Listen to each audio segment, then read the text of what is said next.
What if your toilet was sentient? That's just disturbing. Dungeons & Dragons doesn't have too many toilets, and neither does this supplement that I'm going to talk about today. I've got 10 sentient items for you to drop into your game. We're going to be talking about 5 of them here in this video today, so without further ado, here you go. Our first item up is called Alendril's Bane. Now this is a magical war pick inhabited by the spirit of a Fey warrior called Alendril. Once upon a time, Alendril was the king's guard off in some fairy kingdom. Now as king's guards are wont to do, he took to staring at the king's wife quite a bit, and she noticed. And Alendril took a shine to her and she took a shine to him. Their little trysts went on for quite some time, but the king was no dummy. He eventually found out and was about to cast a curse on Delilah so that he could bind her and keep her close no matter what. But then Alendril attacked, swinging with his warhammer at the king, determined to kill him and free both himself and Delilah. The king changed targets and ended up binding Alendril within his own warhammer. At that point, Alendril was cast out of the realm and into the material plane for somebody somewhere to find. At this point, Alendril is determined to find his way back to the fairy kingdom and save Delilah, rescuing both her and himself from the king's curse. He has no idea what's happened to her and he needs your help to find out. Those who are wielding Alendril's Bane get a +2 to their attack and damage rolls with this weapon, and because Alendril is a trained warrior and he's always on guard for something going wrong, you cannot be surprised. Before we get on to that next item, you can get this guide with all 10 items in it over on Patreon for just as little as $1. If you don't want to do that, you can find it over on lunchbreakheroes.com or drivethroughrpg.com as well.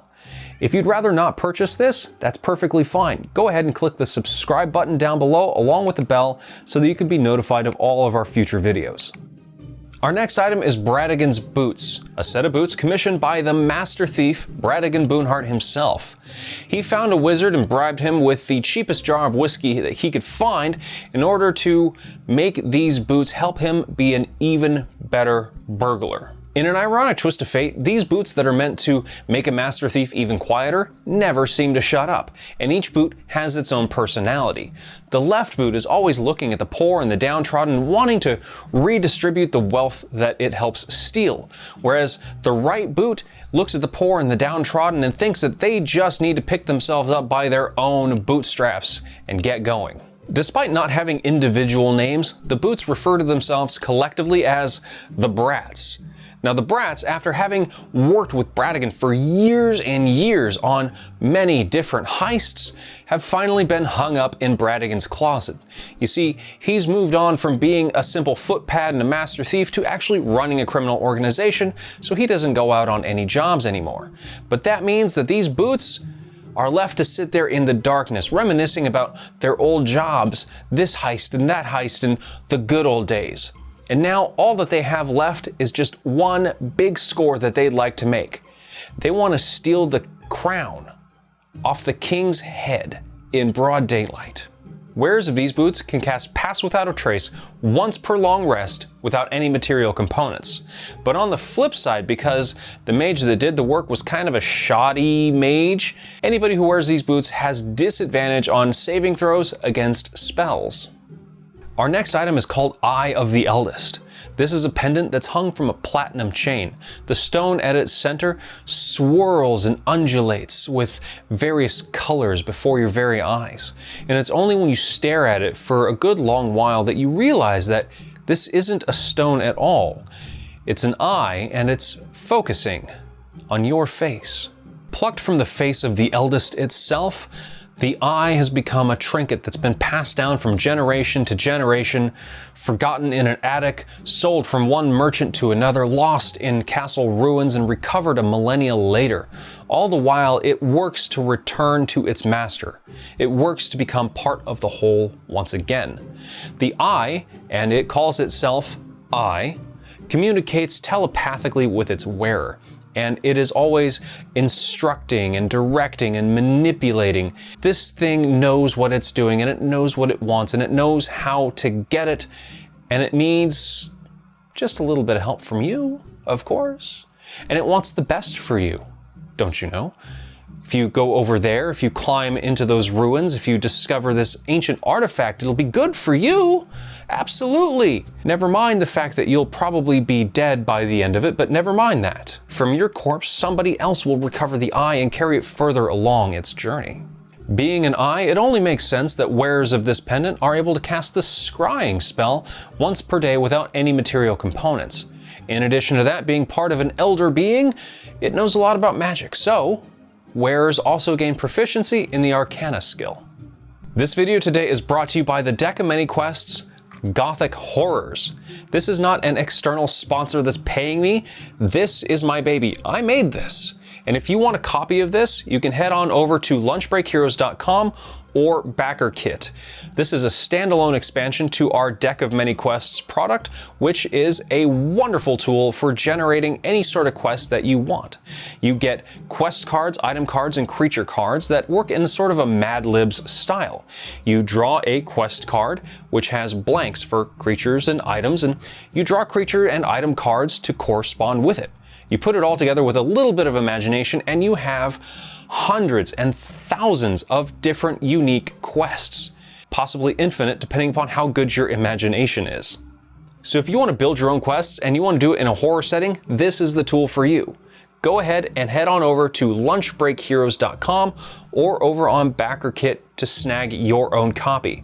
We'll be printing and publishing these very soon and shipping them out to all of the backers, so reserve your copy today. Next, we have the Hand of the Undying. Now, once upon a time, there was a young man named Gabriel who was born in a gutter, raised in the back streets of whatever city you happen to want to place him in, and he always knew he was destined for greater things despite his lowly station. Even when he signed up to some faceless cult just to get a warm meal, he knew greater things were on the horizon. And it was when the cult finally put out a call for volunteers to help bring about an ancient prophecy that Gabriel knew that his moment had come. He immediately jumped up and volunteered and said, "I'm your guy." He knew that his moment in the sun had come. Well, his moment did come, and it wasn't in the sun. It actually happened to be in a dark cellar, strapped to a wooden table, completely naked, covered in blood and gore from a hedonistic and terrible ritual. But, you know, that's how things go sometimes. At that point, the leader of the cult came up and placed a single gauntlet on his chest and a blindfold over his eyes.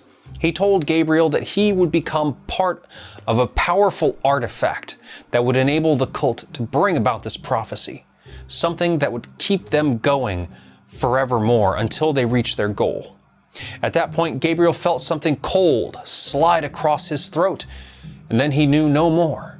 Until, of course, he woke up on the hand of an adventurer who, shortly after Gabriel's demise, broke into the cult's headquarters and killed everybody else there. Don't you just hate it when that happens? These days, Gabriel hangs out on the hand of basically anybody who's wearing him, and he grants them the ability to basically not die. Anybody wearing the Hand of the Undying gains advantage on their death saving throws, and as long as they have 1 hit point, they regain 1d6 hit points every 10 minutes until they're fully healed. Our next item is Red's Ruby Goggles. Now, Celia de Winter was born with terrible eyesight, and I'm talking the kind of eyesight where they give you those Coke bottle glasses, and it's not even corrected all the way. It's still blurry, but at least you can kind of see things. In a non-fantasy world, I think Celia would be considered legally blind.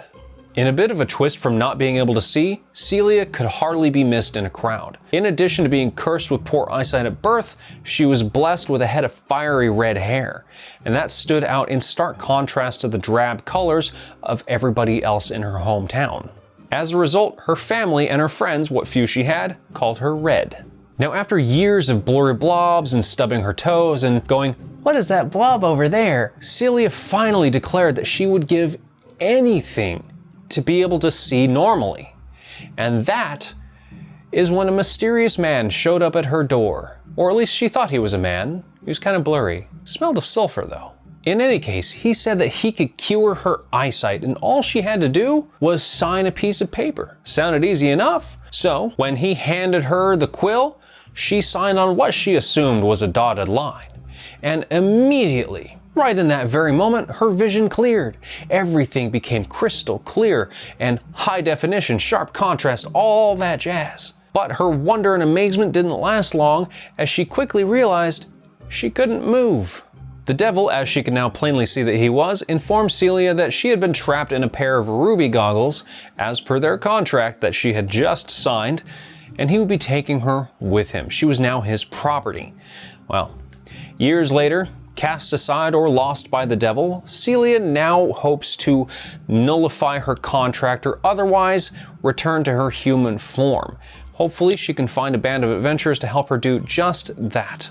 Anybody wearing Red's ruby goggles gains true sight out to 60 feet. What did the sword say to the horny adventurer? Sorry, I don't swing that way.